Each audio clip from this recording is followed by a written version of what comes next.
Welcome back to This Week in TV, where we talk about what's hot in TV this week. First thing we want to talk about is The Flash. Now, I love The Flash. I podcast about Arrow and the DC Universe, and I was really excited for this show. It was all anybody on my Facebook feed was talking about for the whole summer, so I was really excited.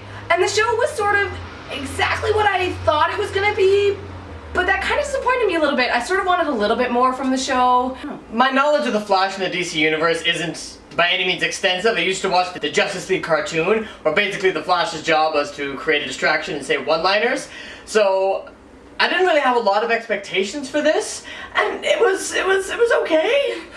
It was pretty cheesy. Now the thing is, it was heavy-handed in a way that Gotham was also heavy-handed, but it sort of worked for The Flash because Flash... In a way, it did not work for Gotham. Yeah, because The Flash had the ability to make fun of itself in sort of knowing exactly what it was, and that it is sort of funny and campy, and it's superhero television in a way that nothing else is superhero television. It's only been the pilot, like we said, pilots are hard, but I'm gonna give it a chance. I'm gonna keep watching. Yeah, they know what they're doing. The last 30 seconds of The Flash made it sort of all worthwhile for me. They seem like they know what they're doing. They're setting stuff up that's really interesting. I'm intrigued to see where it goes. It's kind of fun. So, yes. I'm still wondering where the other 100,000 people were when that electrical storm went off, and how there's not 100,000 people who have superpowers after that. The whole story is about that. That's like the beauty of Freak of the Week television. We know fair enough. That's the beauty of Freak of the Week television. We have 100,000 episodes to go, where all of the consequences. everyone who got hit in that electrical storm, I want to see their powers too.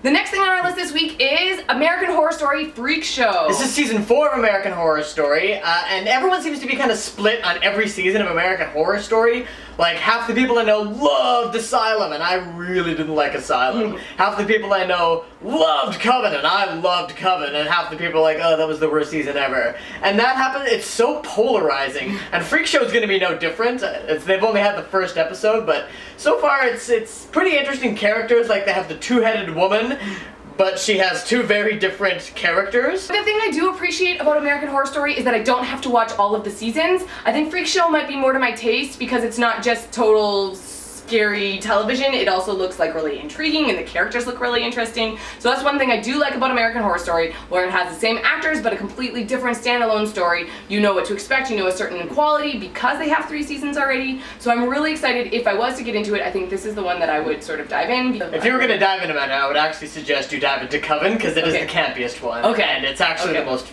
I thought it was a lot of fun. I really enjoyed Coven. The next show we're going to talk about is Arrow. Speaking of Flash.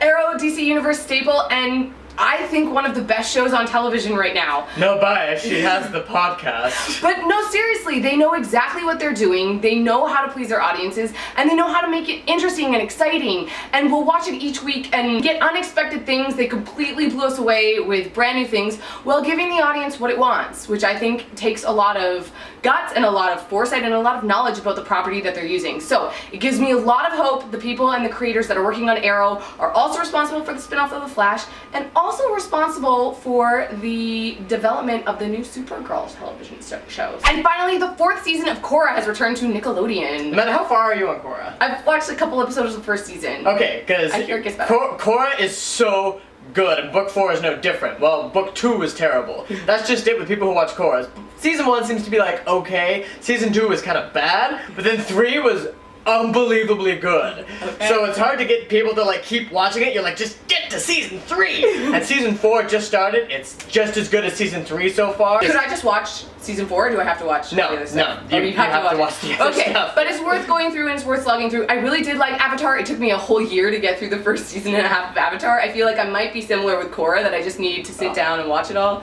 But I think I'll really enjoy it. I really love those characters. And something that makes me excited that people have talked about is that you do get more of Katara and Zuko actually in season 3 and 4 of Yes, we're all hoping Katara and Zuko will finally get together, which they should have in Avatar, to be honest. I'm excited. It sort of makes me want to watch, so I'm excited to see where that goes, and I think I will give it a shot. I think I'll watch Korra. It sounds fun. Old Katara and old Zuko are gonna get together. I know it. If they don't, I'll just cry.